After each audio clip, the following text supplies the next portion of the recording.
матбуоти вазорати корои дохилии Тоҷикистон хабар дод, ки нимашаби 25 апрели соли 2023 тахминан соати 00:10 ронандаи автомошини тамғаи Opel Astra Рӯзиф Неъматуллоҳ соли таваллудаш 1993 сокини ноҳияи Ҳамадонӣ ҳангоми ҳаракат дар роҳи сохтмонаш нотамоми хокии бе ягон аломати ишоракунандаи роҳ аз самти шаҳри Бухтар ба самти ноҳияи Данғара дар ҳудуди деҳаи Меҳтар ҷамоати деҳоти сафобахши ноҳияи Данғара дар қисмати тарафи чапи қафои борбардор ё пагрӯштики тамғаи Лугонг ки таҳти идораи ронанда Раимов Дило Варшоҳ соли таваллудаш 1995 сокини шаҳри Кӯлоб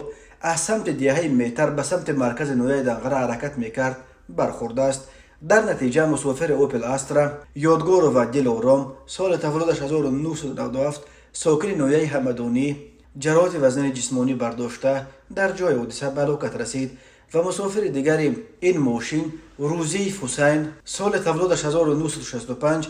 ва Боймуродова Малоҳат соли таваллудаш 1966 сокинони ноҳияи Ҳамадонӣ ҷароҳатҳои гуногуни ҷисмонӣ бардошта дар беморхона бистарӣ гардиданд. аз рӯи ин ҳодиса таҳқиқот идома дорад. роҳҳои Тоҷикистон аз лиҳози садамаҳо пурхатар ба шумор мераванд. соли 2022 бар асари 1096 садама дар роҳҳои ҷумҳурӣ 416 нафар ба ҳалокат расида, 1197 тани дигар маҷрӯҳ шуданд.